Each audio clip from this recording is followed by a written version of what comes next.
Welcome, everyone. We're going to get started now. It's 6:03. Thank you for being here.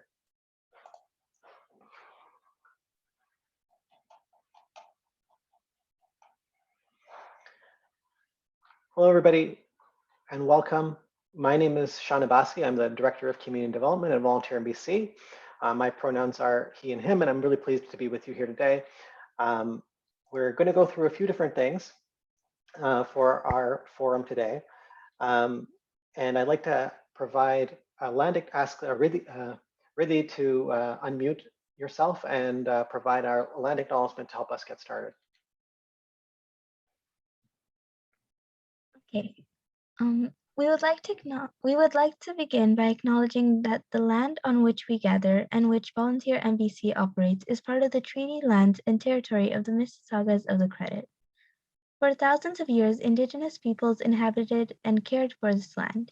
In particular, we acknowledge the territory of the Anishinaabeg, Huron-Wendat, Haudenosaunee, and Ojibwe or Chippewa peoples. The land that is home to the Métis and most recently the territory of the Mississaugas of the Credit First Nation, who are direct descendants of the Mississaugas of the Credit. As settlers on this land, it is important to learn the histories of the Indigenous peoples, and as an organization that strives to improve lives and foster a healthy and thriving community, we cannot move forward with our work without learning and understanding our past, and making a commitment to amplifying Indigenous voices in their struggle for justice and self-determination.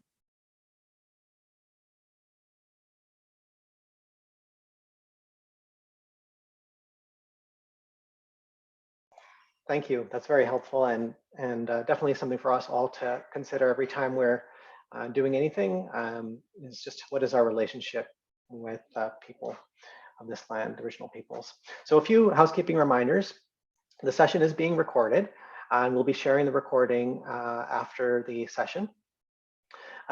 We've got a few activities to do. We'll be, you can use the chat box and interact by introducing yourself or saying hello if you haven't done so yet. We'd love to get to know who is in the room.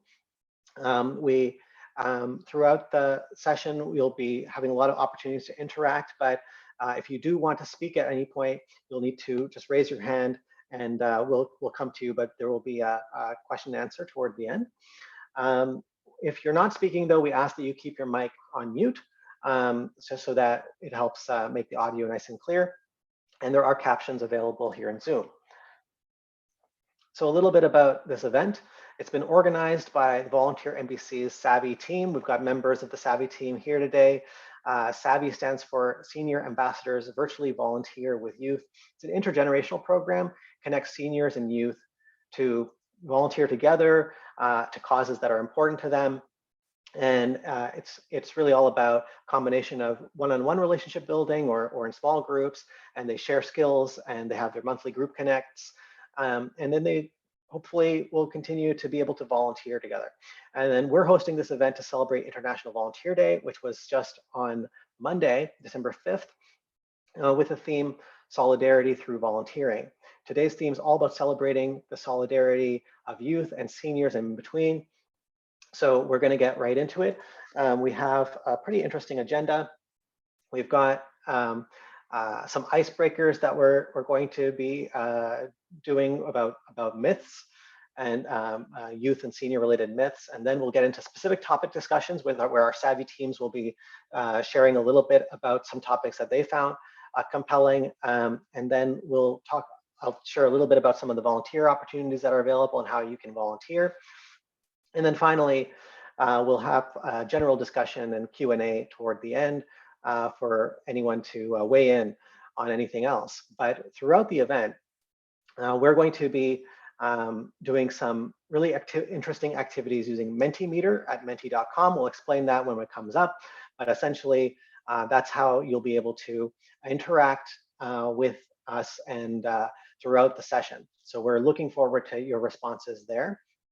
I'm going to go to the next slide and introduce Salorm. Salorm is one of our Savvy youth. He's going to take us through our icebreaker. And I'd like to ask Salorm to unmute yourself, and I'll bring it over to you now. This is our Savvy Icebreaker for the Intergenerational Forum. So we will be doing a myth-busting activity involving myths seniors believe about youth and myths that youth believe about seniors. And we're going to be discussing these myths a bit further. So what are some myths that today's seniors believe about youth? I mean, what are some stereotypes about seniors? So one stereotype about seniors is that? Well, we can actually have the group weigh in on this as well. So if you go to menti.com on your phone, or you can use it at your browser, you can open a tab at menti.com and enter the code shown, which is 79973882. You can first put in your ideas or what are some stereotypes about seniors, and then Solorm will share which some of the ones that we've already thought about. But let's hear from some of you. Okay, somebody's put in here they don't know phones. Let's see a few more responses come in. Good start. Solorm, I know that your group thought of quite a few, so I'm looking forward to seeing the ones that that you've already discussed and seeing if some of the ones that people mentioned here are there. So keep weighing in. You can go to menti.com on your phone or on your web browser in another tab, and you can assume youth are lazy or don't like youth. Okay, yeah.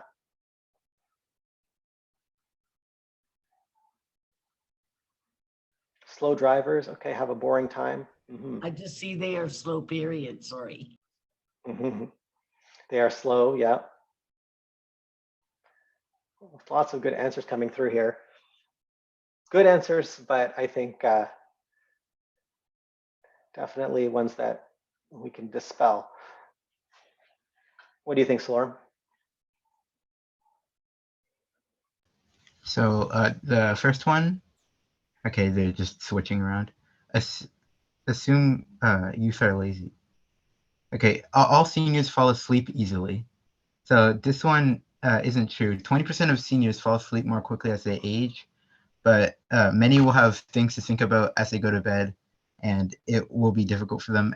Many have like various, they just don't fall asleep easy. I didn't really write a script for this one, but yeah.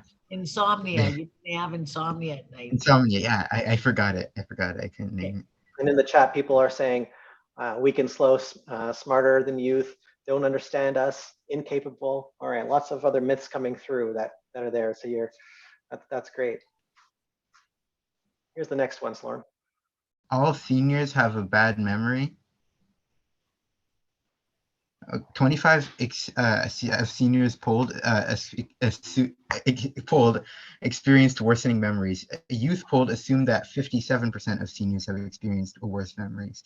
So obviously youth think seniors' memories is worse than it actually is. Wow. I'm not a senior yet, but I think my memory is not great. So I feel like that's one for everybody. Yeah, I forgot what insomnia is. Myth, all seniors are bad at driving. Youth poll assumed 45% of seniors are unable to drive. Like almost half. They assume that almost half. I would have thought it'd be higher than that. Seniors are actually better at driving than young people on average because they've been doing it for longer. It's just muscle memory at that point. Very cool. Seniors have bad handwriting. It is not certain or not whether aging causes worse handwriting. But youth may assume that seniors' hands are shakier than they actually are. I was trying to put my Now, what are some myths that today's seniors believe about youth? Okay, wait, there's a comment here. Suzanne, go ahead. Sorry, I was trying to put my hand up, but I just wanted to say, I think maybe youth have trouble reading older people's handwriting because we do cursive. That may be true too, yeah. We do printing. I remember when I was in grade 5, we had to do cursive writing. And when I got to grade 6, they said, you don't need to do cursive writing anymore. You can just print. And then from then on, my cursive writing got bad. I didn't mean to interrupt. Okay. All right, great comment though. So people can weigh in with some stereotypes about youth, or what do you think maybe people think about youth that might be could be a myth.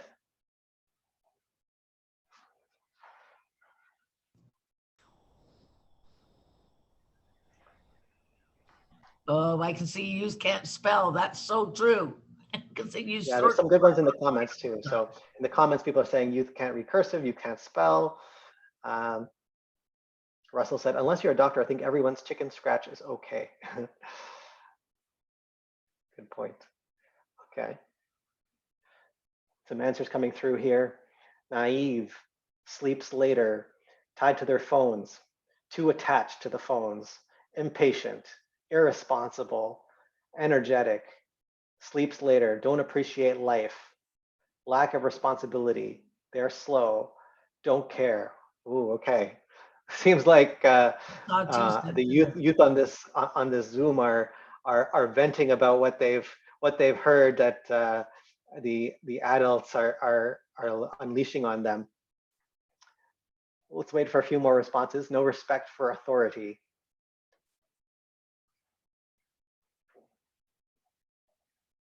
We are too sensitive. Interesting. I know the Savvy team here, Slorm has done some research into a few of these. So we'll go on and hear about a few of them. Definitely can't address all of them, but very interesting. Slorm, what about the youth are lazy one?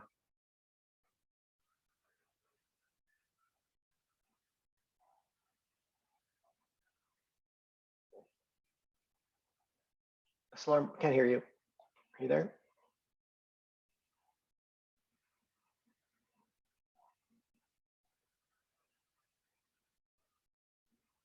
Oh, my bad. I was muted. So It's Gen okay. Z are actually very ambitious. Gen Z is from 1997 to 2010. And as I've seen, since I'm a Gen Z myself, I've seen that they actually want to do something with their lives. They work hard in school. Most of the time, of course. I'm not saying all of them are very ambitious. Moving on.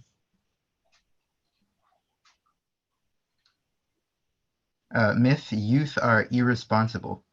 So people, I think this is not just our current young generation. I think every generation before has assumed that the next generation coming in is irresponsible and they just spend all day doing something that the previous generation wouldn't have, like being on their phones, for example. Youth can actually be very hardworking when it comes to school or work. We don't just use our phones to entertain ourselves, we use it to learn as well. I think that ties into the next one as well. Youth waste all their time on social media. So youth use social media to interact with the real world better. For example, Twitter was meant to be a news app. The reason it has changed is not really because of youth. It's because of, actually, I'm not going to blame anyone. So like Instagram, for example, we can see if we can see pictures from all over the world, we can see where things are coming from everywhere from our phones. And there are some good comments here in the chat about other myths. Undependable, not willing to work hard, they enjoy procrastinating, stress is increased, and unlike youth who think poorly of seniors, seniors don't think as poorly of the youth, in my opinion. Simran says, okay. And Niall says, social media boosts recognition of world problems. Okay, good point. Okay.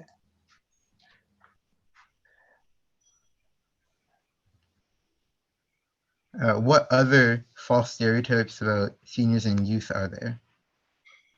Does anyone have So, a comment? We've got quite a few comments in the chat, but if anybody else wants to weigh in.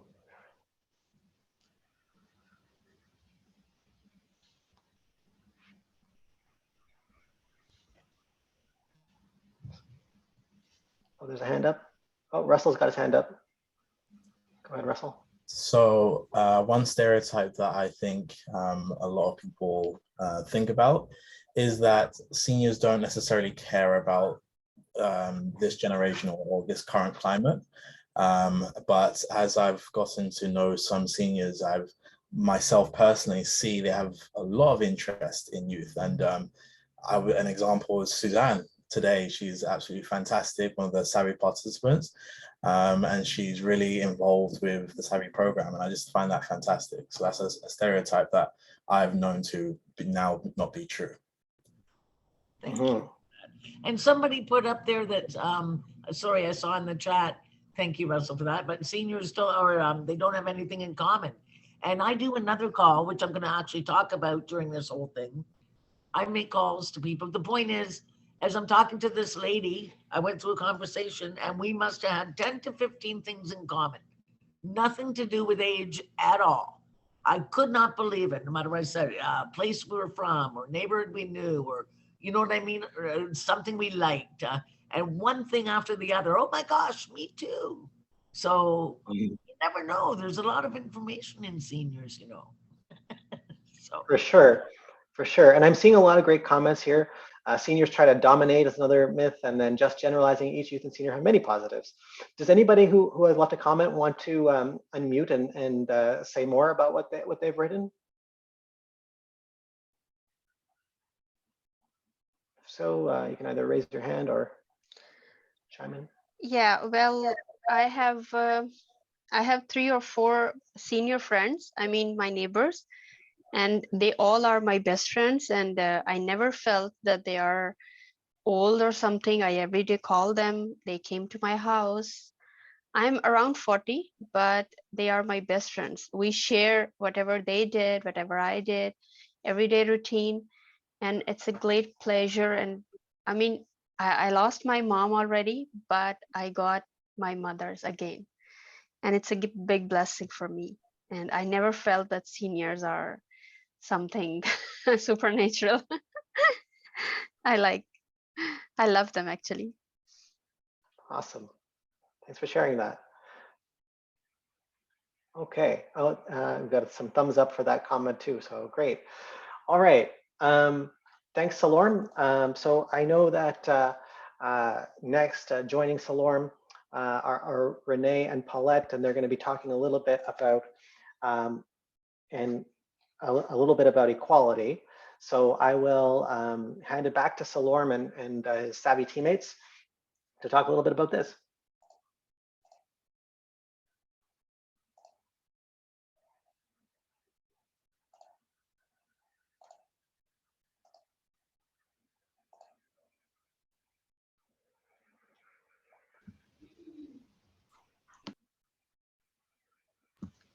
Renee will be talking first here. Okay. Hello, thank you for joining us tonight. My name is Renee, and my group members are Salorm, a youth, and Paulette, a senior. Unfortunately, Paulette won't be joining us tonight due to a personal matter, but tonight we'll be sharing you our presentation on equality. So in this picture, the man is telling the animals that for a fair selection, everybody has to take the same exam, which is to climb a tree. But obviously an elephant and a fish or a seal can't climb the tree, so it won't be fair and everyone won't have the opportunity to do their best and do good in the exam.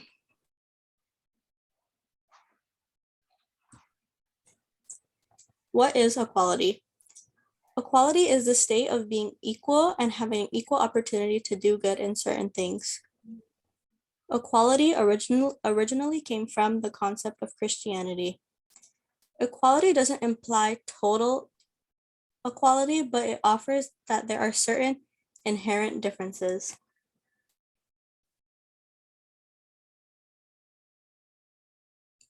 So these are some examples of equality. So income equality, when everyone in a society gets the same amount of income. Political equality, when citizens of a country have the same opportunity to use their voice in government decisions.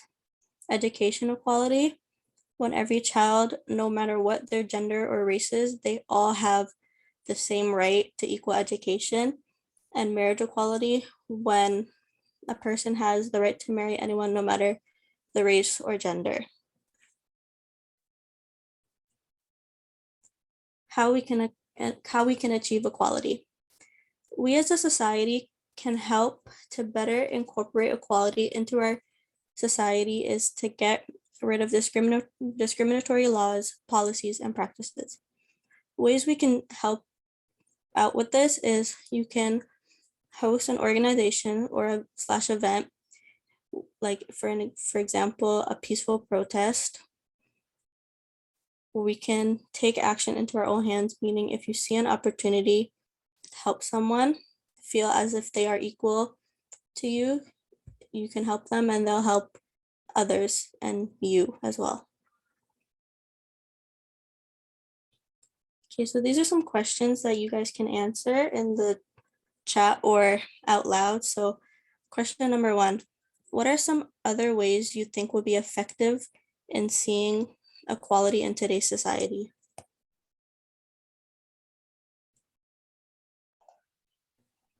Let's see some comments in the chat come through, hopefully, or raise your hand and we can hear you speak.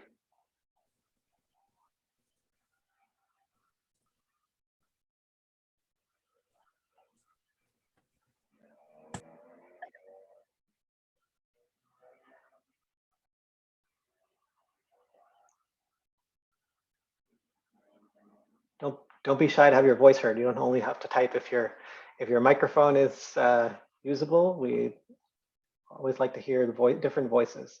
But if you're more comfortable in the chat, that's also fine. We'd love to hear some comments on this. So the question is, what are some other ways you think will be effective in seeing equality in today's society?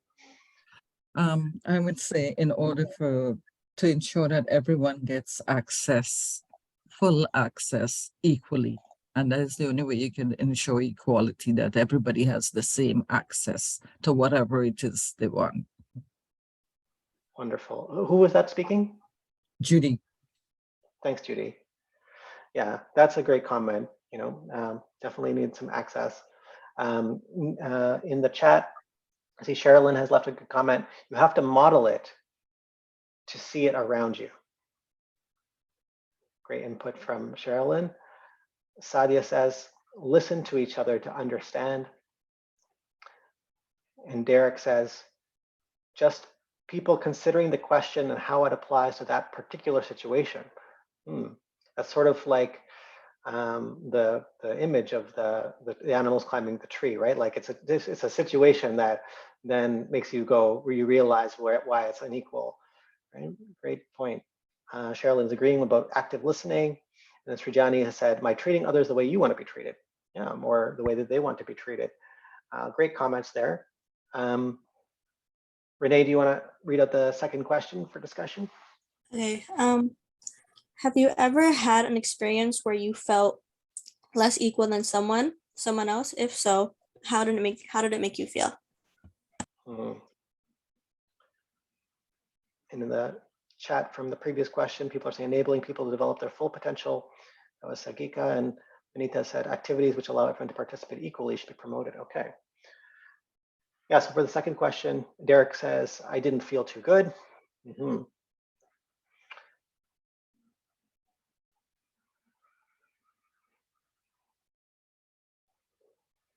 anybody wants to raise their hand and speak, you're more than welcome to. If people are comfortable, they could share their experience of like how they felt less equal and like what someone did to make them feel like that.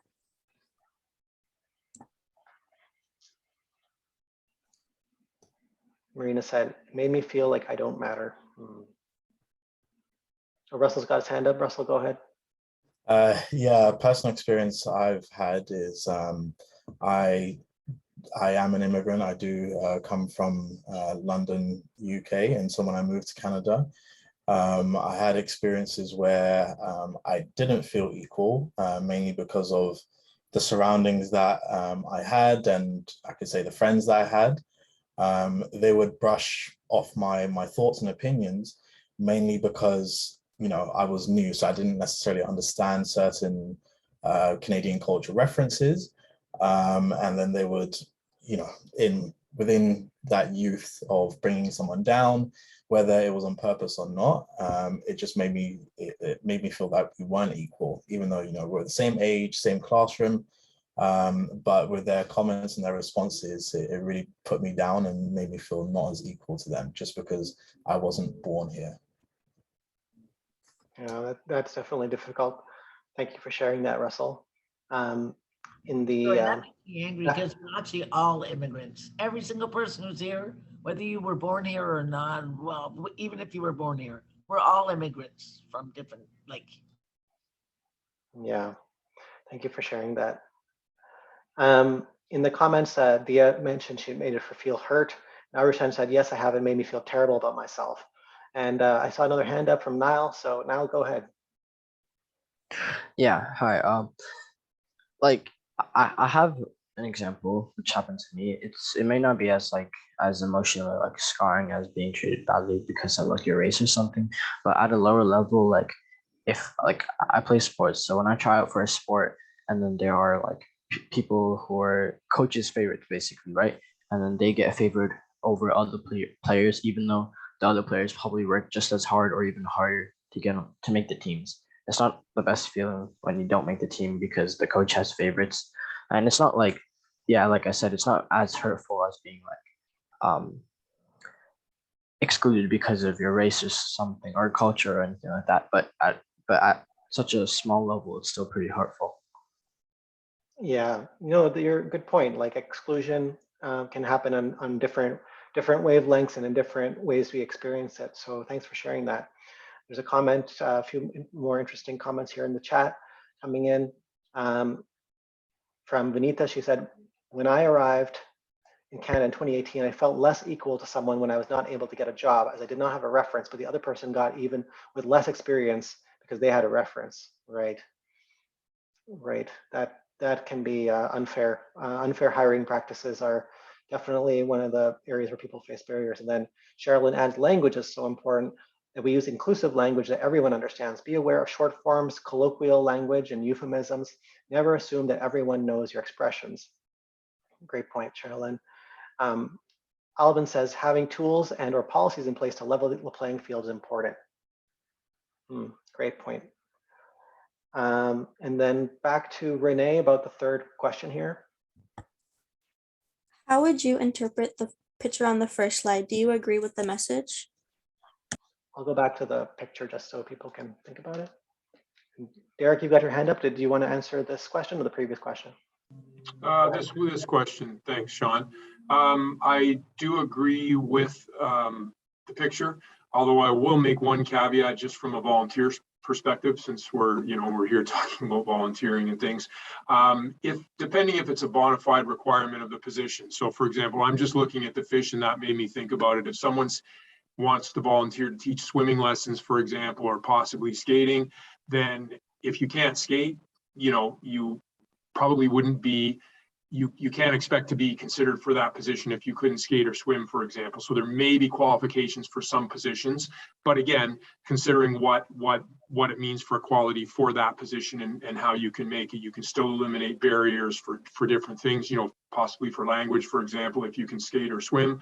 So just putting that little one caveat in there. Yeah, that's a good point, Derek. I think definitely it's true that there are reasonable ways that a position, a volunteer opportunity, or some kind of opportunity can make criteria that are fair. And then there are times when it's not fair, and understanding that is really important. I think a lot of the people who've commented here have shared some notable ways in which it wasn't fair. And and I think if we live in a society that is, I remember a time when my parents, they got a ticket on the highway.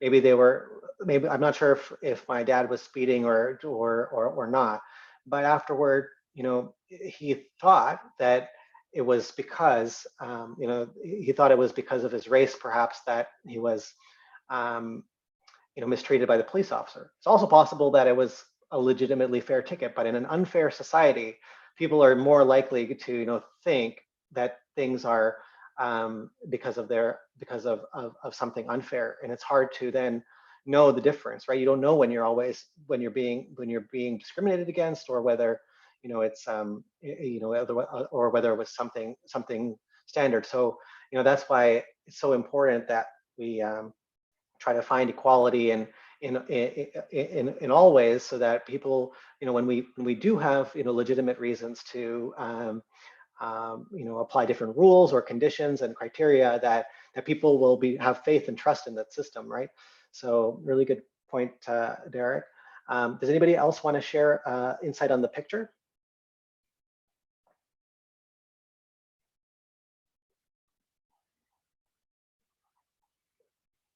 Okay, great. So we'll keep going here, and I think we're gonna. I just noticed the bird at the last minute. It's not like many of them can fly. Thanks, Suzanne. So Lauren, back to you. Racial equality. The main points for this segment of our Savvy presentation are the following. Racial equality is equal treatment regardless of race. Racial equality has happened throughout history to all races in different ways. Racial equality has been advocated for a long time, but still hasn't been achieved. There are many ways in which we can achieve racial equality. Race is a massive issue in the modern world, and it should be a conversation that we should be having in our schools, workplaces, and institutions. Racial equality is defined as equal treatment regardless of race. A common misconception is that this means a racial group that takes up the most of the population should be treated worse, or the idea that they should deserve minor racism, like light jokes and references because of the major racism like slavery or colonialism that their ancestors dealt to minorities of the time. On the other side of this idea is that people who have dealt with racism during their own lives now deserve special treatment. For example, if you were hypothetically running a business, you could say that you only hire people of color. This is wrong because it's either implying that people of color are more capable or that they cannot find jobs on their own. But on the opposite end of the spectrum, there are many who say that they don't see race, which, aside from being a lie, is very harmful. If you say that those things, you are basically saying that you do not care about somebody's background.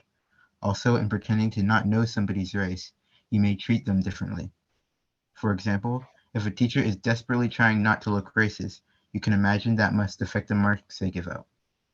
People should educate themselves on different cultures, religions, and nationalities, and that will help them treat all of them with the same respect that they give themselves. Nobody should say that they are more oppressed than anyone else. This one is self-explanatory. By saying this, you are invalidating other people's experiences. Nobody should deny the history and struggles of other people groups. For example, denying a genocide is monumentally offensive. You should educate yourself on the histories of all people groups, which will help you stop from saying anything that might be offensive to anybody's culture. As a real world, okay, wait. So this image is equality, equality, and justice.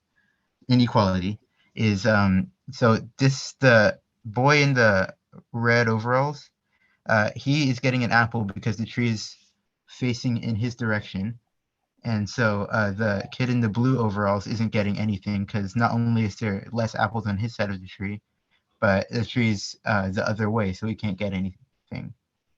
So equality would be them both getting the same sized ladder to the tree. So the tree is still that way, and there's still more trees. I mean, still more apples on that side of the tree, but it's okay, right? Since they have an equal ladder. But this kid still can't get any apples, while this kid can. Then equity, the kid in the blue shirt gets a bigger ladder so that he can reach the apples on the tree, and the kid in the green shirt gets the smaller ladder. They both get the same amount of apples, but it's still wrong because the tree is still leaning that way, and there's still more apples on that side of the tree. So justice is the best, system, because there's the same amount of apples on all sides of the tree, and the tree is straight so that they can easily have access to it, all the apples. So as a real world example, inequality would be forcing a native people of any area out of their homeland. Equality is a government not doing anything, or not doing anything positive nor negative, and letting the native people be oppressed by the people on their own instead of by the government. Equity would maybe be giving the native people some money and apologizing, while justice would be destroying the system of inequality entirely. Saying that racism does not exist anymore, or now that everyone is equal, is completely wrong. That is because racism, being systemic in some cases, still exists, and it is happening right now. Everyone is not equal, and everyone's not equal right now, and I am certain that everyone listening to this right now has at least a small subconscious feeling of superiority. Racial microaggressions still happen in everyday life. A microaggression is an indirect, subtle, or unintentional action of discrimination.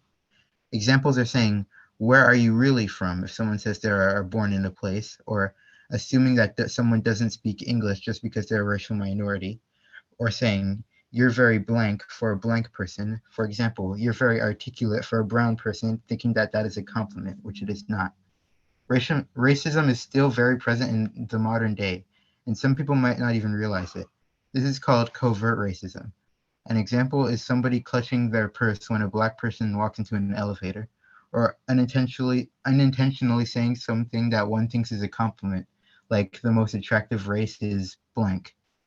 There are many ways in which we can combat racial equality. In schools, we can teach people about the dangers of racism and avoid Eurocentric curriculums, teaching kids about diverse cultures. We can achieve racial equality through government action. Several countries have criminalized hate and discrimination, for example, Argentina and Mexico. We can reflect on our own lives and what we can do to treat people of all races as equally as we can.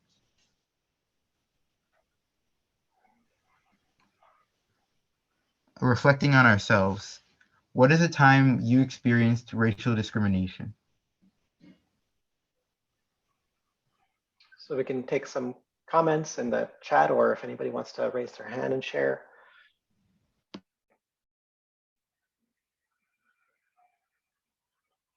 It's a heavy question, so I know we want to give it some thought. Racial discrimination, it can be as simple as somebody saying, thinking you're stupid because you're blonde, and it comes in a bottle.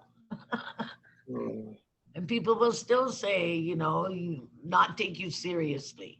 And that happens, but for the sake of just lightening up the discussion a little. But yes, there's much more serious ways, but I just thought of that one lighter one. No, thanks for sharing that. Happen. Yeah. Definitely does happen.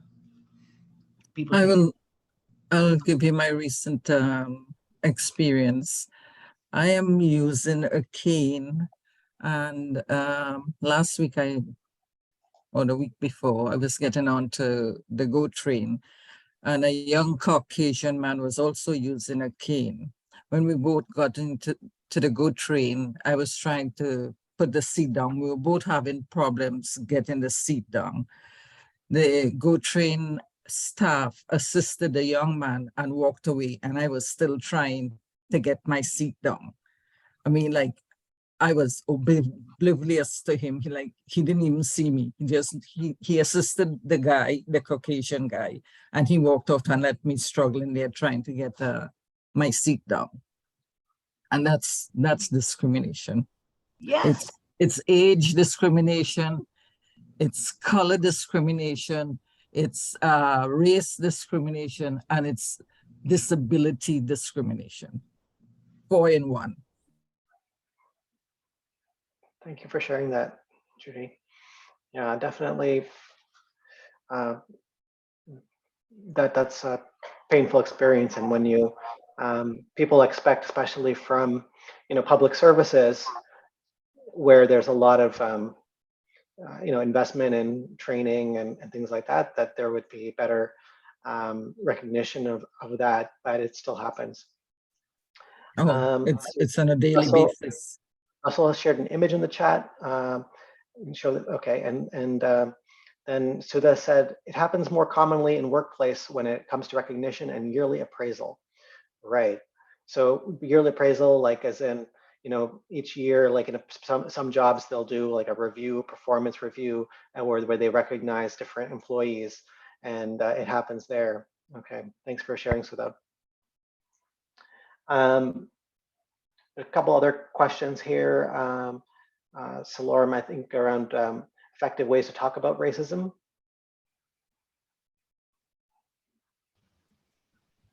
So what is the most effective way to talk about racism? Yeah. Right. So if we look at the last two questions there, what is the most effective way to talk about racism? What is the most effective way to combat racism? Does anyone have any ideas or suggestions? Russell, you have your hand up. I think, firstly, we need to understand that it can happen in a very micro way. Racism doesn't have to be a massive way of happening to a person. Even the smallest, as Suzanne was saying, you know, someone that has, you know, blonde hair, or as Judy mentioned when she was getting onto the GO train, these compared to other instances of racial discrimination can be seen as small, but it's the small ones that can affect someone dearly on a day-to-day basis. So even having the discussion about these small forms of racial discrimination, at least to get the conversation started, because part of the problem is that what we might see as might be racially discriminative may not be for someone else. So it's about having that conversation to understand where people have their feelings, and at least have a discussion about that. Yeah, understanding where people are definitely is part of the start there. To the earlier question about experiences people had, Benita had commented, I was told by someone that I can never be a Canadian as I am brown and she is white. Wow, that is extremely disappointing to hear that you had experienced that. Derek is agreeing with your point, Russell, about understanding how racism can occur often on a micro level, and that we have to try to understand where people are. It is hard to talk about racism, isn't it? I mean, one thing that we're doing today, which is helping, right, is that we're creating a platform, right? When you have a platform where you say, hey, it's okay for us to have these types of discussions,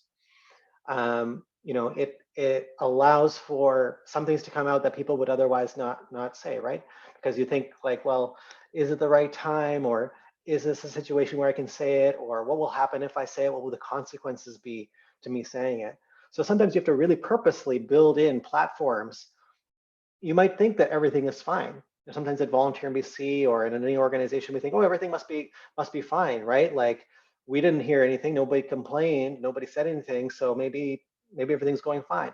But unless you create that platform or that space where you say, hey, these kind of discussions are hard to have, but we need to have them. So let's make some time to just talk and ask people what their experiences were, or let's make a way for people to submit anonymously their concerns, or different tactics that you do to create that space.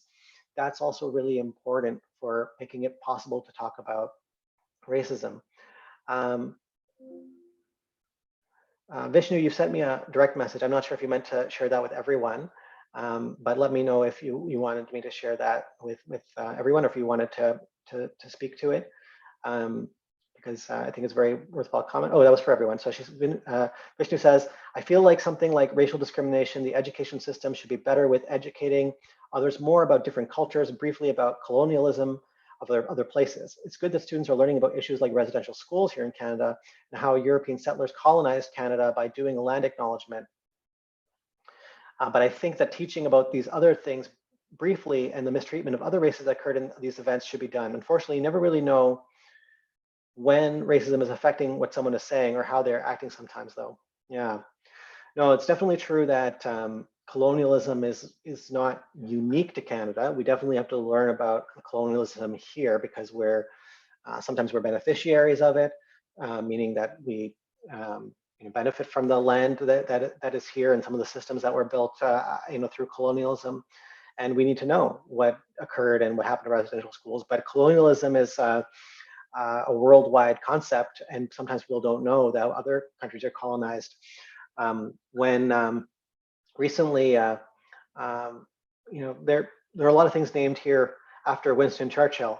And there was a street named Winston Churchill in Mississauga, and then they build more things and they put Winston Churchill. And I think, well, Winston Churchill was he did some good things, but he also said some terrible things and did some terrible things when it comes to India. I'm not saying that there shouldn't be anything named after him, but there's other names, other people to be recognized, right? So I always feel like people don't know about the colonialism that occurred in other places, and sometimes that lack of knowledge is really a barrier.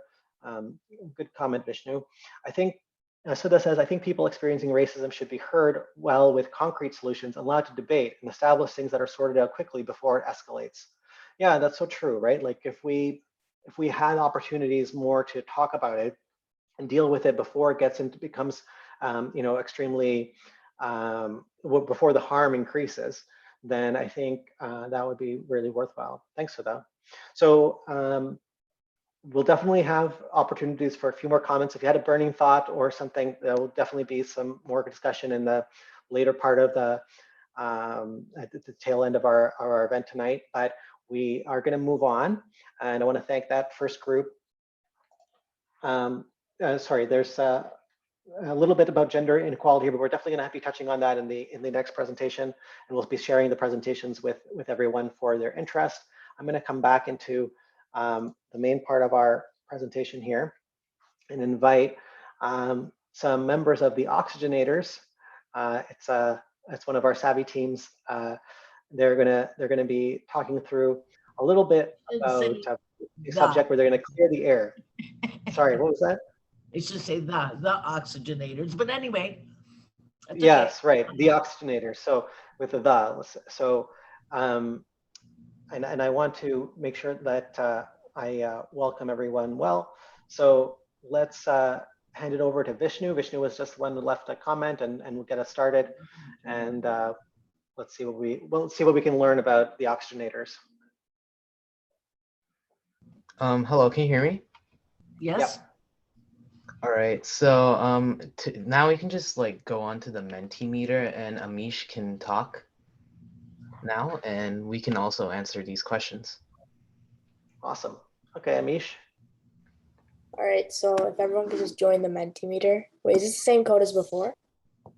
Yeah, it's the same code, 79973882. So if you have your Mentimeter already open, you'll see, right, I'm going to move it to the next slide, and then you'll be able to respond. But yeah, if you're not on Mentimeter yet, open your browser tab, or using a smart device, you can join in. And so here's the first question coming up. Amish, take it away. Okay, so how many liters of air can a healthy lung hold? Okay, so you can put in your guesses here. This is a trivia question. I don't think I know the answer. I thought I studied biology, but I don't remember the volume of lung. I'm trying to visualize my own lungs here for a second here. Wait a minute. If a bottle of 7-Up is 2 liters, is that bigger or smaller than my lung? Well, it does depend on a few things. Obviously, your size, male or female. It depends on a lot of things, but the average healthy lungs can inhale at one time 6,000. That's 6,000 liters. 6 liters. All right, so that one stumped a lot of people. No, for me it was like a bag of milk, because I was 4 liters, right? Sorry, it's 4 liters. It's 4 liters, not milliliters. 4 liters. Because for me, you were right when you said it was 6,000 milliliters was like the average answer. But yeah, 4 people are answering now. The number of people answering. I think some people are answering after the answer has been revealed, so that they can feel good. 4, and it was 4 liters. He said, imagine like a bag of milk, and you're only breathing in a half of one of those bags. And for me, it's supposed to be all of it. So I see. 6 liters for a healthy lung. That's it. Okay. Depending on your size and everything, right? How big you are. All right, Amish, we're going to go to the next question. Yeah. Okay, so what is a good oxygen rate? So this is as a percentage. Yeah. You've got Yeah, four it's a choices. Again. percentage that, for example, they put a thing on your finger and they judge how much oxygen is in your blood. I typoed on oxygen here. My apologies. There's a Y in it. It's okay. But let's weigh in here.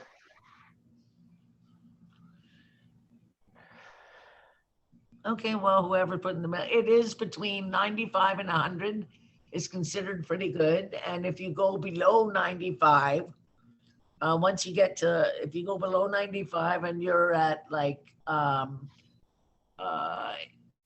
anything below 95, heading towards 90, you got to keep an eye on. And if you go below 90, they actually recommend you go to a hospital if you're below 90. Okay, awesome. I know there are more questions coming up. Not all of them are trivia questions, Yeah, though. most So of them, yeah. The rest of them, I don't think they are trivia. Yeah, so this one's not a trivia question. It's just, what's the first thing that comes to your mind when you see someone in public with oxygen? Yeah. Okay. What's the first thing you think of when you see someone on oxygen? Yeah, and I do have to.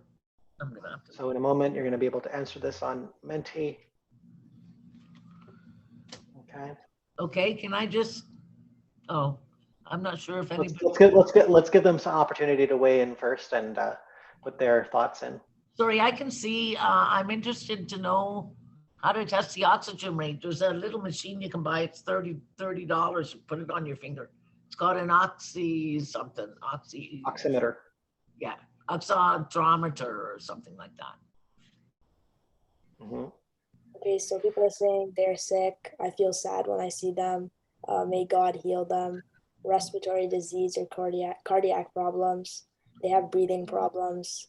You know what? That makes me very happy. It sounds weird, but can I just say to whoever's there that I always thought that the first thought would be, oh, look, because I got emphysema from smoking. So I'm walking around all this time thinking everyone's looking at me thinking, well, look what she did to herself. She deserves it. Obviously she smoked, but I'm telling you, I could cry seeing these answers. Just the fact that it wasn't the first thing you thought.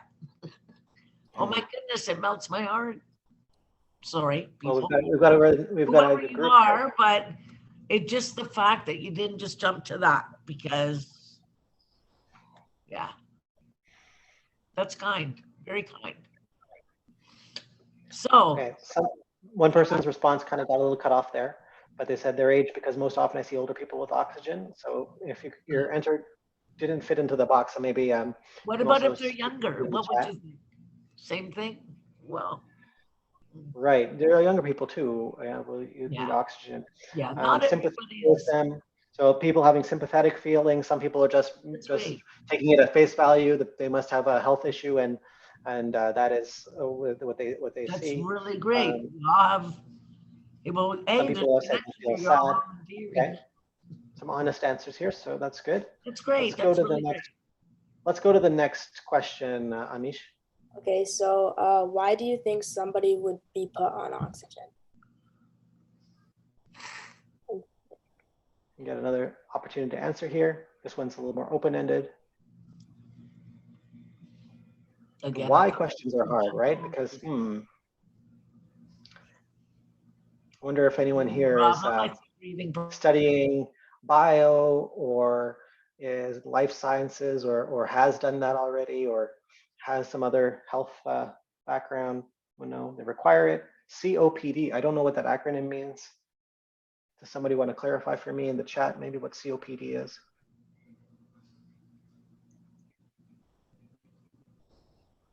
Sorry, I'm looking at yeah. It means chronic obstructive pulmonary disease. Sorry, yeah, it means chronic. And actually, COPD is a term, or it's an umbrella term. Under that umbrella is emphysema and chronic bronchitis. So when somebody says to you, I have COPD, they either have chronic bronchitis or emphysema or both. So that's just a broad term. Some other comments here: asthma, respiratory infection, Yeah. low oxygen rate, cardiac problems, severe asthma. They Yeah. require unable to breathe on their own, pneumonia, infections to help breathe normally. Yeah, great. Good question. I don't really think they need any more of these questions, I think. Let's see.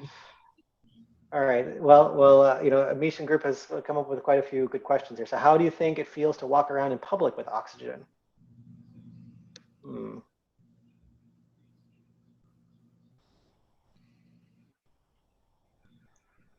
So this is interesting, right? First set of questions, what do I think as an observer?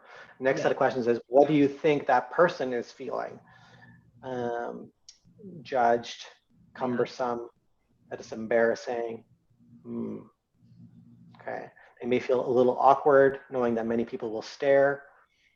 They probably feel heavy. Got it. Nerve-wracking. I'm starting a website for this.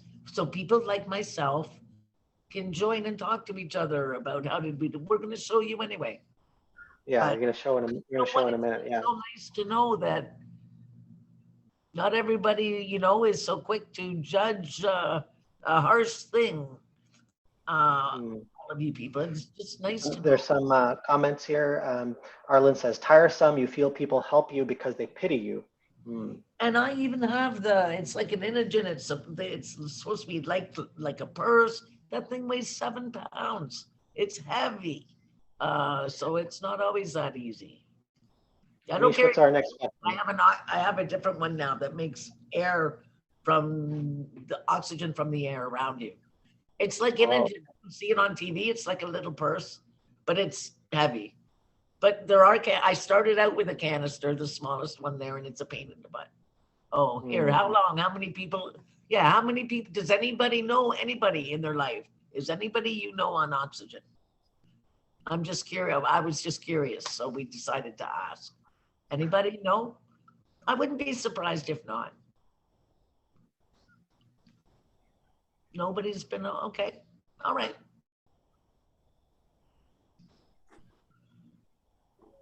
Okay. Not currently, but before, my grandma. Somebody said my grandmother. Yeah. Okay.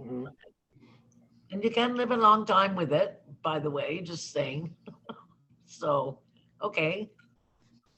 I know Aryan says, I used to have severe asthma, but it got better. Yeah. Well, good. Yeah, that's good. Fortunately, no one, not currently. Yeah. None. That's great. That's good to hear. Yeah.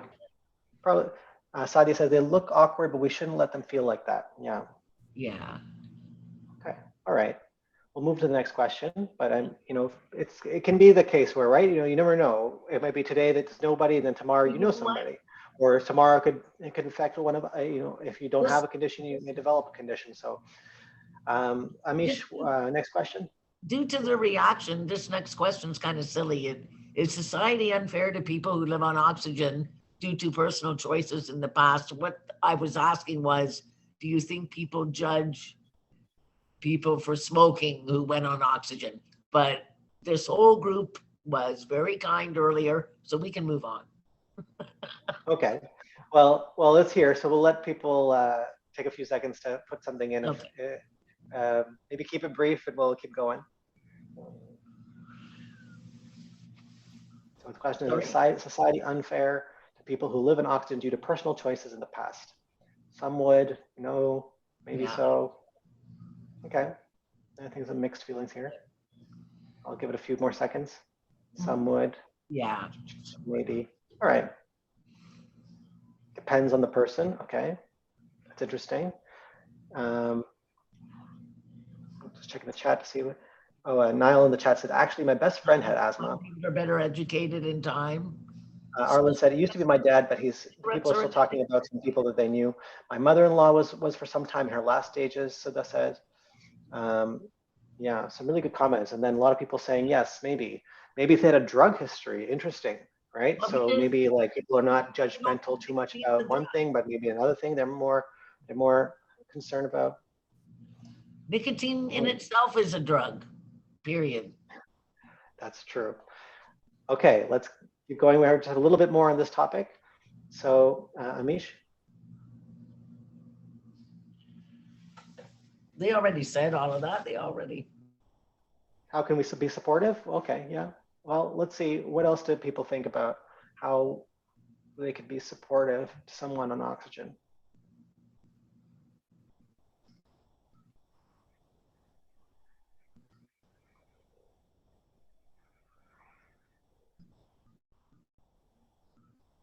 Ask, don't assume.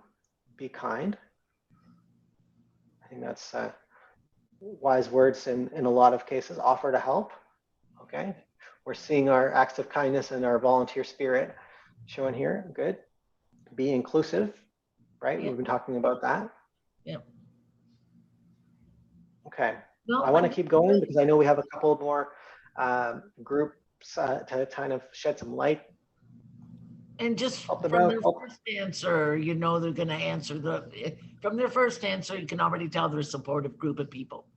So yes, we know this group is good. Yeah. Thanks, Suzanne. I was so pleasantly surprised. Yeah. Okay. So I think we have another group that's going to weigh in over here. Who do So we we have? don't show the website now? No? Just a second.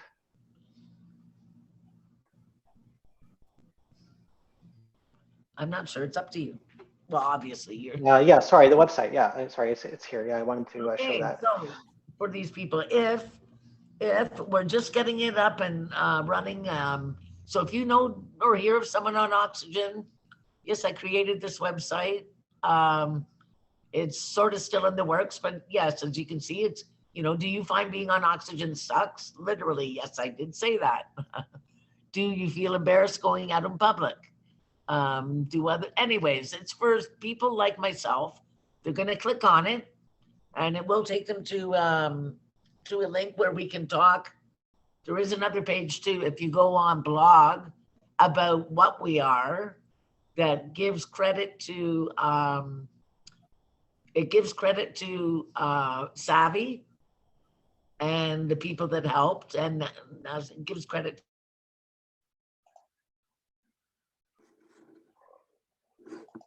Okay, thank you.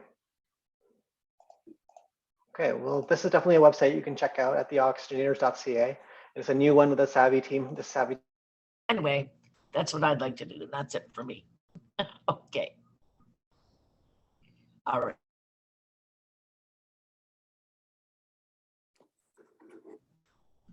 That thing I sent you, Russell, is for something else later, if they can, but. Sure thing.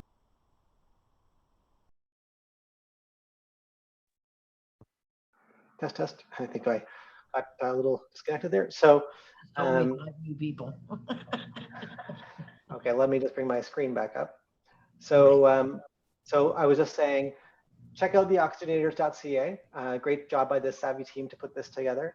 We're going to move on because I know we've got a bit of content to cover and we're already past our halfway mark. So thanks to that group. Do we have Nidhi on the line? Yes. This is your groups, right? No. Okay, let's go to your groups Jamboard. So did you want to talk about this? So in the honor of the volunteer day, my group and I created a Jamboard regarding questions about volunteering, and everyone else's opinions on them. So there are 7 questions, and the link will be on the chat for everyone to answer. Okay, so in this case, you're going to be able to join the Jamboard.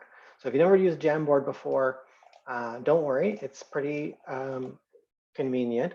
You're able to add stickies, like a sticky note. So look in the chat where you'll get a link.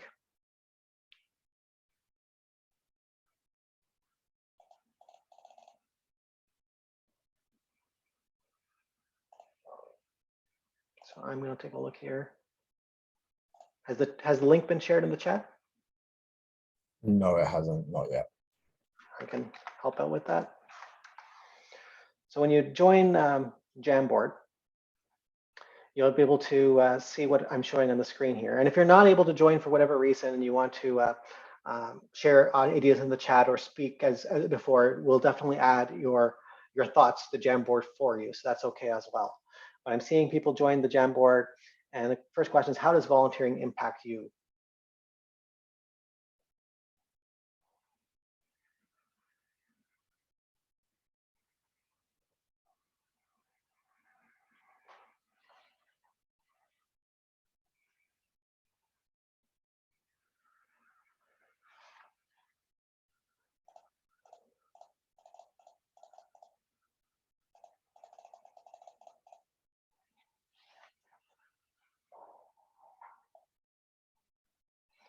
Tushy says, but I get to learn many new things. Okay, I'll add your thought for you here.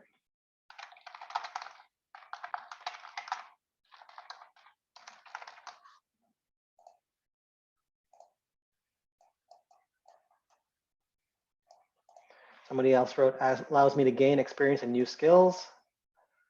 Some people wrote, allows you to meet new people, helps me develop personal skills such as collaboration, brings people together, very nice, helps the community, shows people care. Okay. Really some good thoughts from people. Nidhi, what do you think? I think it brings the community together and it gives people an opportunity to collaborate with people they have never collaborated with before. Chloe wrote, it helps me feel the world is more beautiful. Yeah, you know, that's something that we always ask. We ask people like, what do you think, what do you think that the impact has been on you? And people said, get to learn new skills, gain skills for higher studies. All right. Polish my personality. Okay. Helps show unity with the community and shows how helpful everyone can be. Increases social skills and confidence. Awesome. Gives change to collaborate. Allows me to explore a different side of myself. Allows me to learn more about the world firsthand.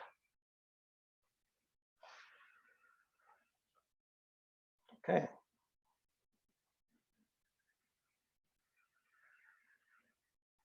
Okay. Nidhi, shall we go to the next Jamboard? Yes. Okay, so if you scroll on the slide selector at the top to the next slide 2, it'll ask you, how can you make an impact in your community by volunteering?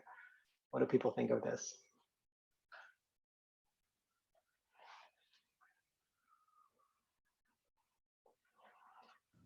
Well, I work for an agency and I make phone calls to the elderly and lonely. So I help with the loneliness for someone as well as myself.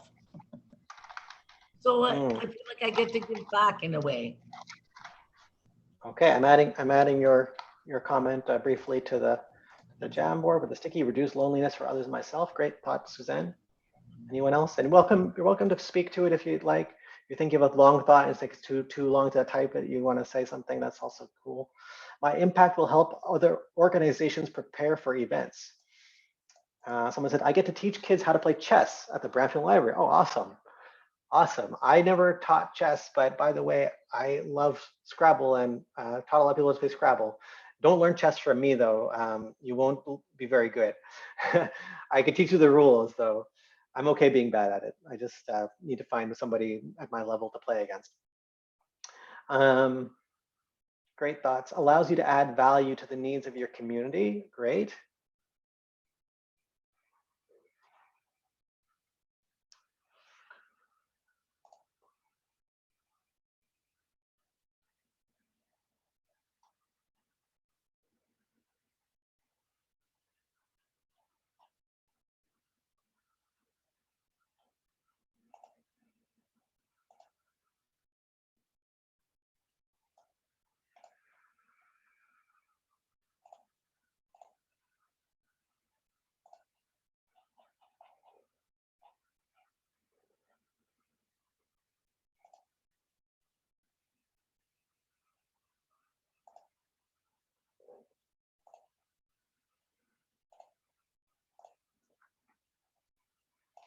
Okay, we're getting good comments from people. Feels good to give back to the community. Helps keep the surrounding clean. We have a cleanup brigade in our area every first Sunday of the month. Okay, it creates bonds for people with similar interests. Yeah, giving your time and expertise. Awesome comments. Okay, just because we're short on time, I'm gonna keep going here. I definitely love the thoughts. The Jamboard is still open, so even if you go back and add a thought that to one of the slides, even after we've moved on, your thoughts will still be captured, and we'll still be happy to share all the Jamboard comments afterward. So how does volunteering bring the community together and address social issues? Is the next question. So if we move to the next Jamboard. Nidhi, your Savvy team has been pretty active. What do you feel you've gained from being connected through your Savvy team? I think it's in my Savvy team especially, we have important discussions regarding our lives. And I think that helps us connecting with what's going around the world, and not only specifically to our community, but others from other places.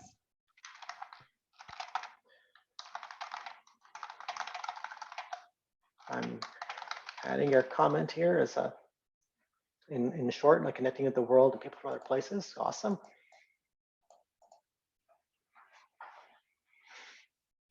Someone said it makes people happier.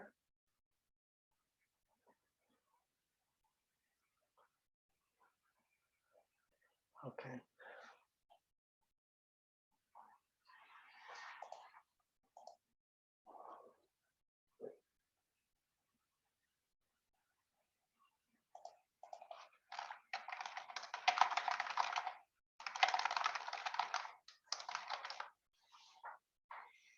Any other thoughts on this one? Connecting people to work on issues they share and believe in.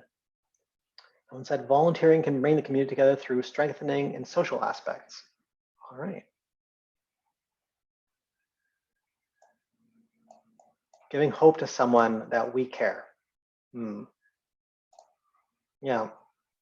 Well, International Volunteer Day is just one day where the whole world, the United Nations recognizes that day. But it's the actions year round that connect us through this, right? So this is really powerful to hear from all of you. And I know there's more comments on this Jamboard coming up, but we'll keep going. Nidhi, do you want to take us to the next one? How can school systems make students willingly pursue volunteering rather it being mandatory? Oh, that's a good question. So everybody knows the famous 40 hours in Ontario, most Ontario public high schools, and in both major schools boards requiring the 40 hours of community service. But sometimes people say to me, "Oh, I already did my 40 hours. I don't need to volunteer." So what could change to make it better? What could the school systems do? Or what could society do maybe? Russell's got a thought on that. Russell, you want to share? Yeah, so I did finish high school here from grade 10 onwards. And first of all, it was a big thing of, oh, you have to do 40 hours of community services. That's what it was told, it was put to me. But one thing that I've recognized with Volunteer NBC is that volunteering really can be fun, because there are so many volunteering opportunities for things that you're actually interested in. So it's not, for example, I actually got some of my volunteer hours partly by helping painting, and I'm not that artistic at all, to say the least. And so I really didn't enjoy it, and I was really only there for the hours. But with something like our services at Volunteer NBC, where we have many different volunteer opportunities, including social media or journalism. If I was in high school, I really would go for these opportunities. So I think schools, if they have conversations with organizations like Volunteer NBC to really showcase the different types of volunteer opportunities that there are, I think it'll make for a better system. Yeah, I think that's kind of what people are saying here. They're saying offering group volunteer activities, the students can participate. I love that, volunteering together. That's what Savvy is about. That's why we can do other things together. Volunteering should be fun and a learning activity. Another person said, make volunteering fun. Example, youth helping elder people do makeup or paint nails. So I never thought of that, but that's actually like pretty exciting. I mean, sometimes my nieces, they're interested in doing a little bit of light fingernail painting and whatever. I love to like get to do some of that I don't get to do by helping students understand the many different possibilities present through volunteering that can add value to an individual. Okay, great. Keep them coming. We'll go to the next question. Okay, we've got a couple more things at the Jamboard. We might not complete them all right now, but let's see what we can add on. So Nidhi? How can volunteering bring people with differences together? Okay, so let's try to think about this question maybe differently than the previous questions. So, people with differences, right? So we've talked about youth coming together with seniors, right? And people have all kinds of differences. So maybe like, and someone suggested in the previous Jamboard, volunteering as a group. So how could we make it so that when people do that together, or what can volunteering achieve that will bring people together? So people can be brought together that have differences by sharing a commonality. Example, the World Cup. Yes, I know that's definitely one that a lot of people are thinking about. We know that when certain events come on that people have shared interests, you can kind of get together, identify common goals. Yeah.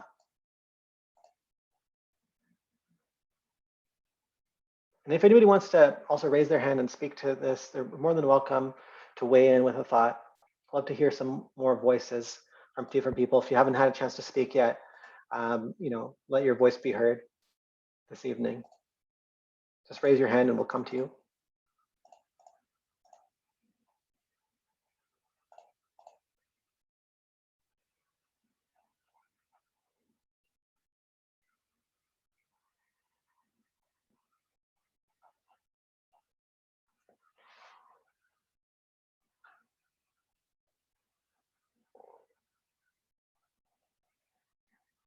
Any more thoughts here for how volunteering can bring people differences together? All right, continue to ask.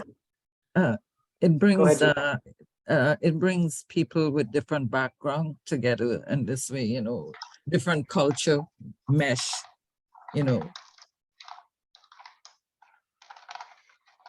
Right. So I'm adding your thought here to the Jamboard. We make sure we get that thought captured here. Great. Sharing their experiences. Really cool.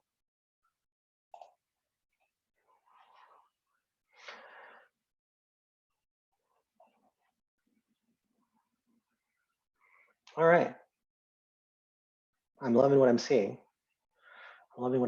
So let's get going. And we're almost at the end of this portion, but we've got another question, Nidhi. What's this one all about? How can volunteering be more accessible to an older audience? Okay, so this is an interesting question because we've got seniors on the call, we've got youth on the call, we've got people in between on the call, and this is a question definitely that seniors can try to answer, but the youth, we'd like to hear from everybody. What do we think here? The youth are on here. Maybe they think that there's something that they can do or that we can do to make volunteering more accessible to older folks. So nice one. First, somebody got kicked off by the comment of bringing the activity to where the older audience is. So yeah, hey, instead of, I think that's always a good thing, right? Transportation in the suburbs of a big city is never easy, and it's hard to get from one point to another all the time. Sometimes it's just better if the volunteering activity happens where you are. Sometimes people say, okay, we want to donate blood, but if you can't get to the blood donation clinic, but there's going to be a mobile clinic that's going to come, and you can volunteer there, or you can do something good there. And advertising activities that an older audience would enjoy. Awesome. Yeah. In I my know that. in my experience of volunteering, most of the volunteers are older people, seniors who retired. The younger people basically just wants to make the 40 hours and they're out, you know. So the people who uphold the volunteer system is the older people. Well, it's true that seniors were typically the largest cohort of volunteers. It is changing. The trend is now moving, and more youth are putting in more hours. So, which is also necessary. Like society needs the youth to also champion that, and that relationship between the seniors and youth to show for seniors to show youth all what the value is and importance of volunteering is really huge. So really appreciate that comment, because I think it's true that sometimes there are people who are I came, I saw, I'm done, right? And we want to inspire that lifelong volunteering. Some people have said here, go directly to the source if possible. Ask what might be helpful. Yeah, that's why we're here, right? We want to ask and hear from people, hear from some of the seniors too, what they think. Create an event that is appealing to an older audience, such as creating a community garden. Wow. There are a lot of great community gardens, and I know at the and when we get to our last few minutes, I'll talk a little bit about some of the volunteer opportunities, but definitely those ecological opportunities in Peel region at our community gardens are very important, and they pop up every spring, although they need year-round care. But definitely the opportunities there. Go directly to the source, have seniors homes to arrange some events, right? And also going there. So location is important. Cause is important, asking seniors is important, talking to people, really good. And then lastly, Nidhi, what's our last jam question? How can volunteering be shown as more of an enjoyable task rather than a chore? And this question is more for youth because of the 40-hour mandatory thing from school. So I think this question is more directed towards the youth. Okay, yeah, right. Because if you're being told by your school you have to volunteer, then it sounds like a chore. But if you're told, hey, do you want to learn a new thing? Or maybe you hear something like, what if we do something fun and see a new place by going over to the conservation park and doing something there, right? There may be different ways. So what do people think is a way to make it sound more enjoyable? What would make it more enjoyable to you, right? Like not just even people in general, but like you specifically. What is it that you look for when you see a volunteer opportunity, go, okay, that sounds cool, or that sounds like something I want to do?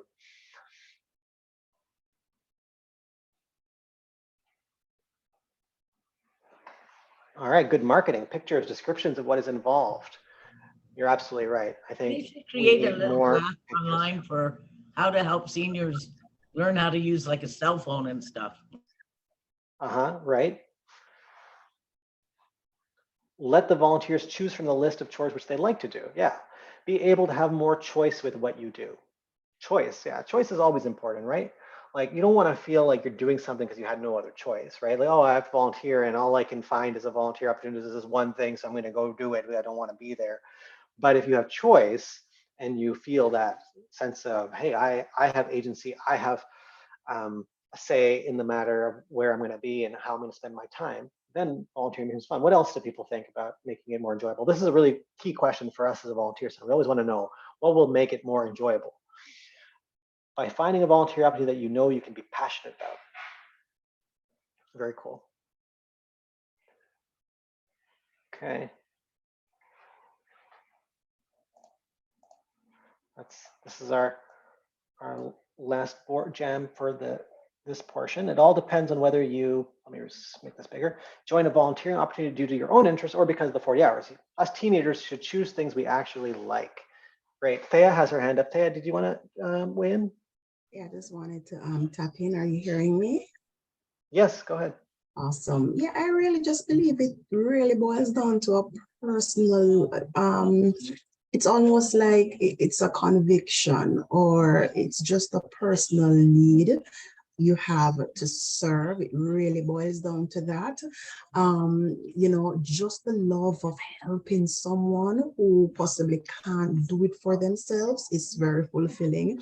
But I believe, especially for our youths, I think if they had more incentive programs, I know we're not doing this to get paid in terms of cash or so, but little incentives, it does sweeten the labor. In my culture, we say encouragement sweetens the labor. So if we can find, little options or little incentives rather to encourage the young people, discounts here and there, just those little things, I think it will draw them more as it relates to giving back to the community. And someone also referred to the fact that, really market the benefits of giving back and how it makes one feel. And, so yeah, that's just my little two-piece there.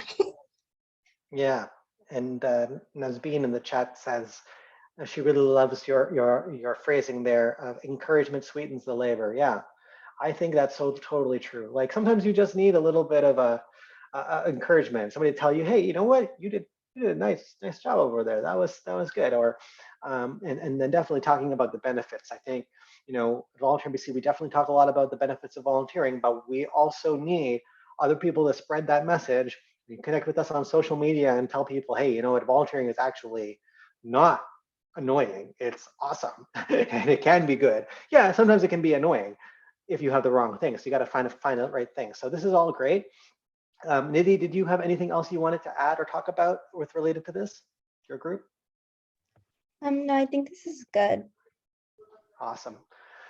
Okay, everybody. Well, I did want to give Judy and Riddhi a chance. I don't know if they wanted to comment and weigh in on their topic tonight. Are you guys still up for that? Yeah, we're here. I sent you the presentation. Awesome. Okay, just a second.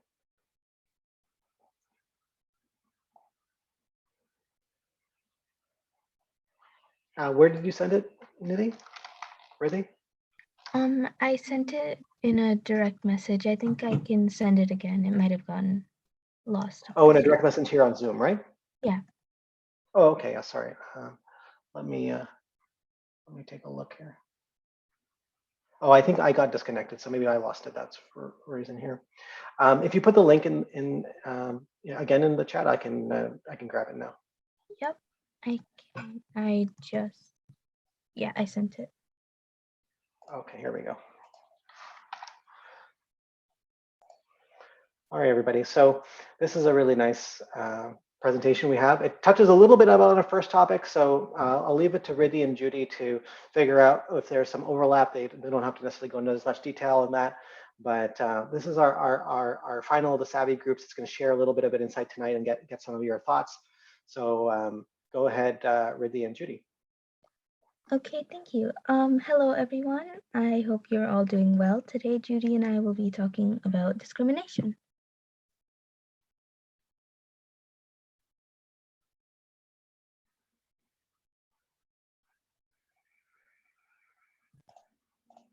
I'm sorry, Judy was supposed to be saying the slide, but I'm not sure if she disconnected, so I can just say it. Judy, are you still here? You're on mute. Judy's here. Judy, can you just unmute yourself?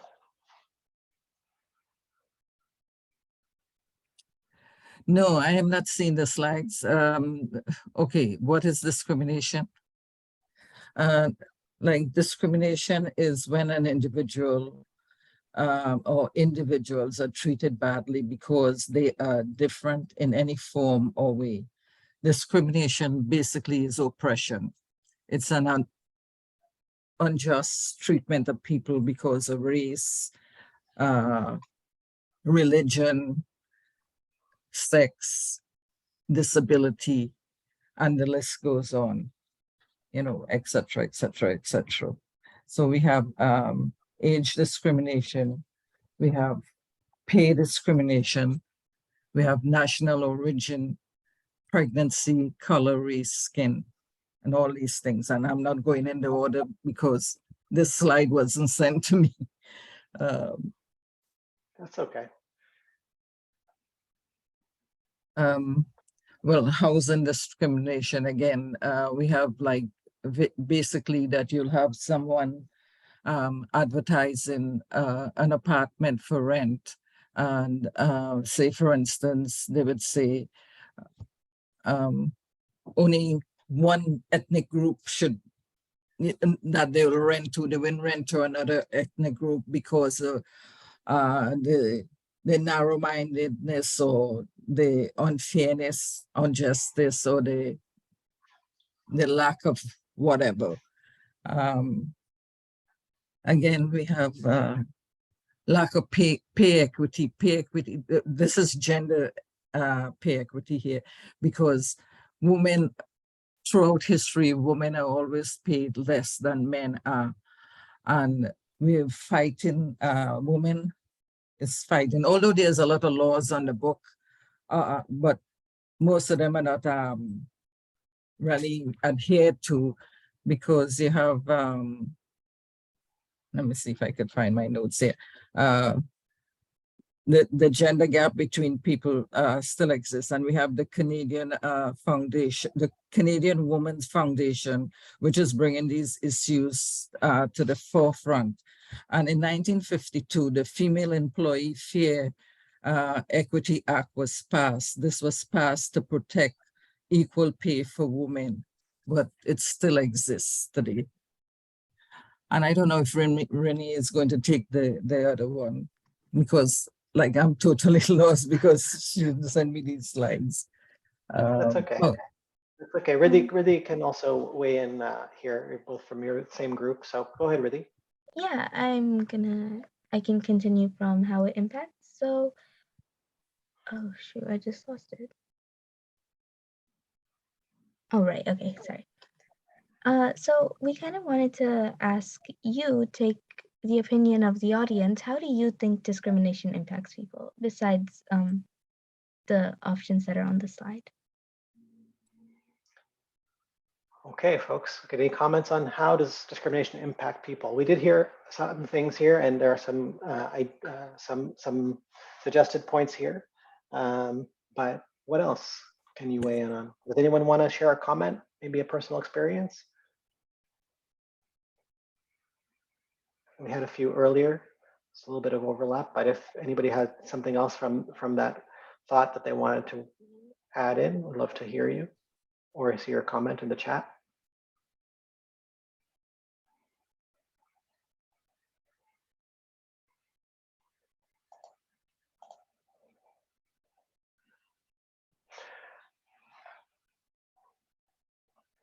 So previously, like we had people share experiences, but like think about what is the impact on you. So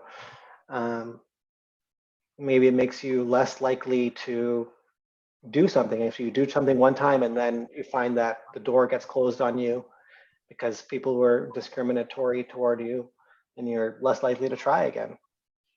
Or Sadia says, disheartening, damaging self-respect, right? And Dia adds, it can make someone feel less confident, right? Does either one of you, Sadia or Dia, want to expand on your comment on Mike? You're more than welcome to, no pressure.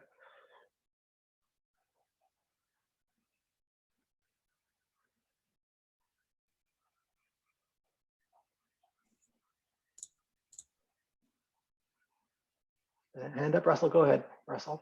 Yeah, so something I've noticed when it comes to discrimination is that when a person is discriminated by another group, they then tend to stay within their own racial group or financial group, whichever group they are in, mainly because they feel they can't be friends with other people in other groups because someone in another group has discriminated them against. So it then causes less interaction between cultures, between people in general.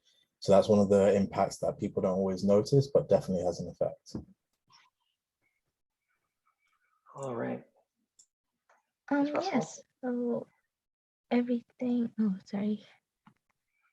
Oh, Sadia has her hand up. Sadia, did you want to add a little bit to your comment? Yeah, actually, why it's disheartening, because you tried your best, but when you get the bad experience from your bosses or from the other persons, even when you know that you are capable of doing all those chores or everything, but still you are not getting good good behavior from the people, so you lose your self-respect too, because you are doing your best, you are giving your all, but in my opinion it hurts. It really hurts. Yeah, yeah, and that seems to be echoed in Marina's comment. She says it makes one feel rejected. Yeah. I saw another hand up. It went away, but if you're still interested in speaking, there's still opportunity there. Derek says it perpetuates the cycle. Yeah, the cycle, right? So we're thinking about somebody discriminates, or some institution or some entity discriminates, and it causes you to in the process, the people who then do it end up afflicting that same discrimination on others, because they turn in kind, they treat whatever they received in kind there. Taya, did you have your hand up? Yes, I just wanted to piggyback on what Russell said earlier, because it is a very thin line, eh? And you ask yourself, where do we draw the line? I have experienced the same thing with, trying to get a lease for a home. You go, and when you go in person, you already know, like, you're not a fool. You know that, you have all the requirements, but guess what? Yeah, he's not going to choose me. And I have friends who, you know what they have to do? And this is just the reality, and it's a sad reality. I have friends who literally have friends of a particular culture, and they have to represent that person. You can maybe call it misrepresentation, but this is what it pushes us to do, right? They have to now have that friend who is of like culture to represent them in order to not be discriminated against. And this is what happens. And you know what, Sean? When I look at it, this is what I am saying. Every culture is also looking out for each other. So the Blacks are looking out for the Blacks, the Indians, the Punjabis, they're looking out for each other. The Syrians, they're everybody. So the line is so thin, it makes you wonder, is this, when it happens to you, it hurts. It really hurts. But at the same time, how do we balance the two? How do we say, okay, I have my Jamaican friends, and listen, if an Indian comes to lease my home, I may not give them, because I need to look out for my kind too, because it's a tough world. It's a hard knock world out there. So this is what I'm saying. How do we bridge and balance this thing? Because it's really concerning. That comment, I feel that so intensely, because I think we're talking about solidarity, right? That's the whole idea, right? And then within different communities, whether they're, as you mentioned, like sometimes national or ethnic communities and so forth, we people who've experienced discrimination then want to form unity, right? They want to form collectives that can advocate and stand up for themselves and so forth. But in the process, sometimes we're standing up for our own community, but we also need to be standing up for another person's community, or somebody who may be very different from me, but I need to stand up for them in the times when they need us. And it's something that I think is still elusive, even when we're talking about solidarity, when we're talking about how to come together as a united community. We end up creating other circles and groups that in themselves are not always unified. So it's very important. And sometimes I always say to people, instead of let's aligning over our favorite sports team or our favorite, a certain experience we had and things like that, if we can align ourselves around volunteering, if we can align ourselves around the idea that we care about other people, we care about our communities, and we care about the planet that we're living on. If we unite around those things, maybe we'll form greater solidarity. I think there's some really good comments, and we'll definitely keep collecting comments there. I want to make sure that Judy and Ridley get enough time to go through a few of the thoughts that they have. We're getting close to the end of our session here. Anything else that you wanted to add, Ridley? Yeah, sorry, could you go back to the last slide, please? You'll have to go the other way. It's an impact, and then this one. Yeah, on the impact one, please. Okay, sure. Okay, thank you so much. So all of these answers, they're of course right. Discrimination impacts us in so many ways. In a 2015 study regarding stress in America, it tells us about how discrimination and stress have a direct correlation, and how those in minorities are actually more likely to experience stress. This stress eventually leads to deteriorating relationships and terrible mental health. Discrimination can also cause a sense of self-loathing, especially when the entire world is telling you you're wrong for just existing. And is the victim typically ends up gaining mental health issues such as anxiety and depression. Straying away from emotional factors, discrimination could also cause financial stress, especially because there are less opportunities or jobs available to those who are discriminated against. And some action against discrimination. So legally, we have the Universal Declaration of Human Rights, and in 1949, the Universal Declaration of Human Rights was passed, and it was supposed to be in response to the terrible acts of World War II. And it outlines our rights and freedoms that everyone is entitled to. And in Canada, we personally have the Canadian Charter of Rights and Freedoms. And this tells us that everyone has the right to life, liberty, freedom from slavery and torture, freedom of expression, work, and education. But these acts don't actually ensure equality. And because these acts don't ensure equality, people have started taking things into their own hands, such as the Black Lives Matter movement, the Stop Anti-Asian Hate movement, and just movements that promote equality for everyone all over the world, regardless of their race, gender, religion, etc. And sorry, could you go to the next slide? Thank you. Okay, so that concludes our presentation, and we were wondering to hear from you. Do you have any questions or any comments about discrimination? So we had some good comments in there. We've got just a little bit of time left, so I'm going to go back and we'll have that last chance for people to weigh in with their questions to any of the Savvy groups as well, and or add any additional comments with the last few minutes. But I want to thank Riddhi and Judy for that. We did this. So those were our topic discussions. Just briefly, I want to tell you a little bit about Volunteering BC and some of the volunteer opportunities that are out there.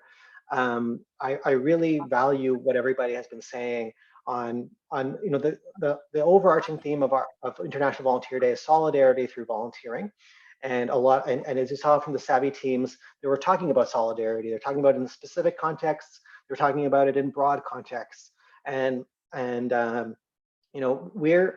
Our actual aspiration is to make connections between people, to respond to the most pressing social issues in our community.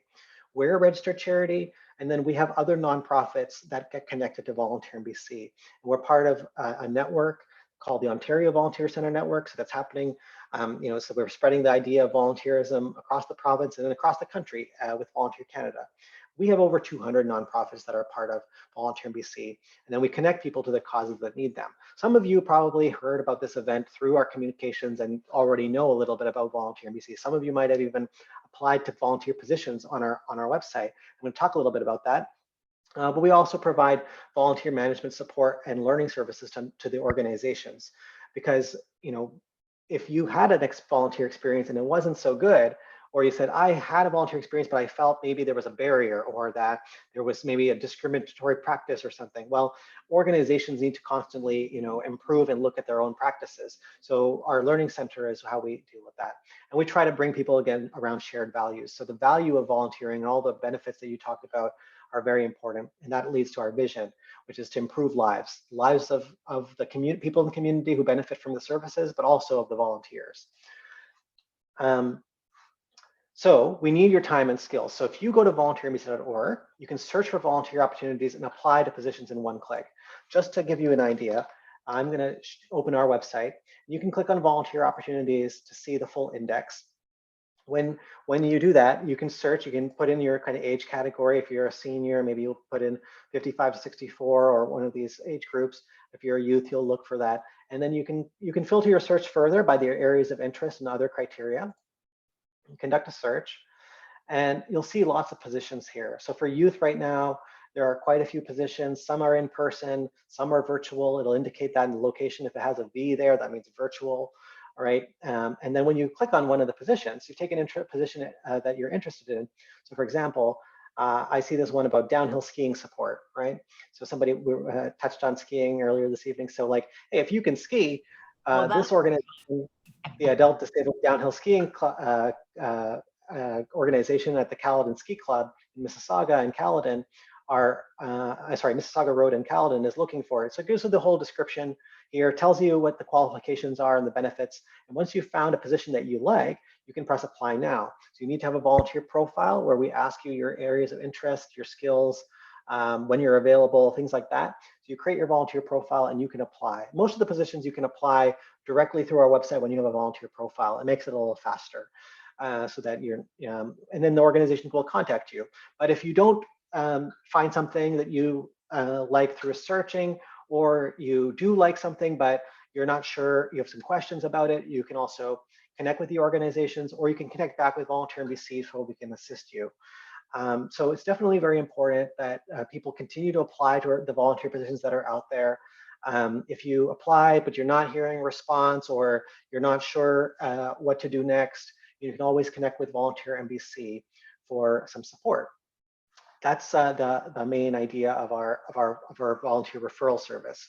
So whenever you come to our website, take a look. You can conduct a few searches. I'm starting to see the youth opportunities, especially, are starting to increase again.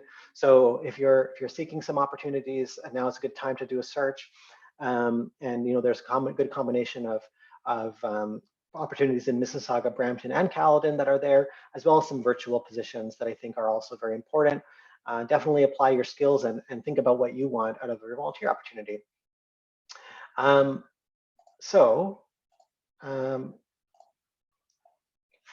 I'd like to bring it back into our last couple of things. So there's our Q&A. So we had a lot of discussion tonight.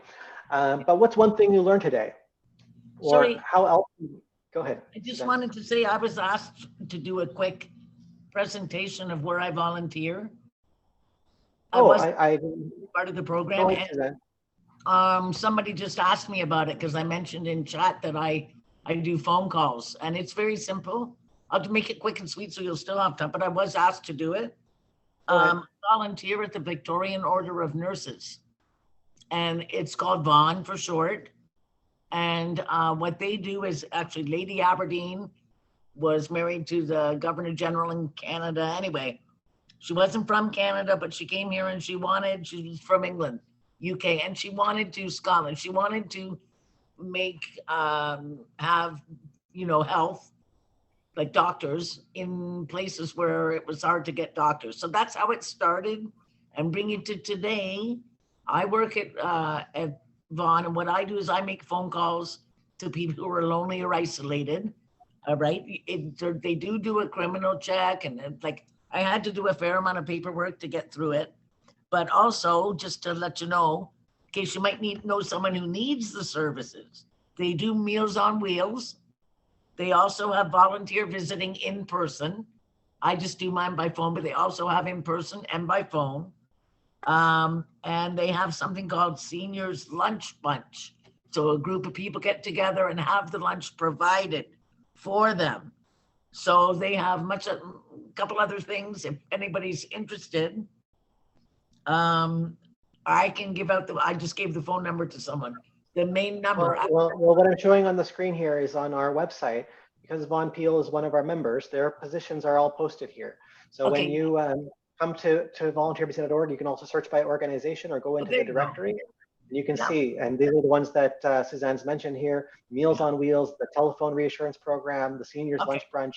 So great way is to come through Volunteer NBC, and you can apply directly to the ones that are interesting to you. But that's a great organization, and thank you for sharing that, Suzanne. Vaughan Peel is definitely a great place to volunteer, especially for those of you who are wanting to, if you want to volunteer in person. A lot of they have programs all across Peel region, and it's really helpful. Good. If anybody else had a volunteer opportunity experience they wanted to share, please put them in the chat. There are some questions. So going back into the Q&A here, I want to make sure I get to some of these questions. I'd like to know how to volunteer by doing phone calls. That's what Suzanne was mentioning. Great. And then Tushy asked, will you be emailing a certificate as proof of volunteering? Yes. So everyone who attends the session tonight, they registered, you'll receive a follow-up email with the recording as well as a record of the attendance. Okay, so if you're looking for community involvement hours for this session, the forum itself, that attendance record, you can use that for your community involvement hours. Okay, and that's a common question from a couple people. Great. Any other questions people had, or they want to share a comment about any of the previous sessions, or about volunteering in general, or about anything that they learned today?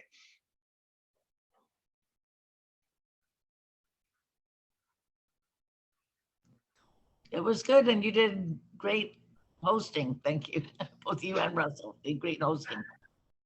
I appreciate that.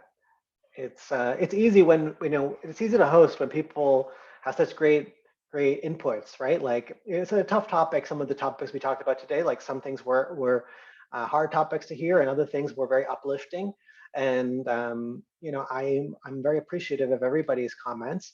I want to give everyone a chance to weigh in with the last couple of minutes before we bid you good night. But definitely, if there's something you learned, you had a good experience from it, even afterward, the Jamboard from the one group is open to add your thoughts about solidarity through volunteering.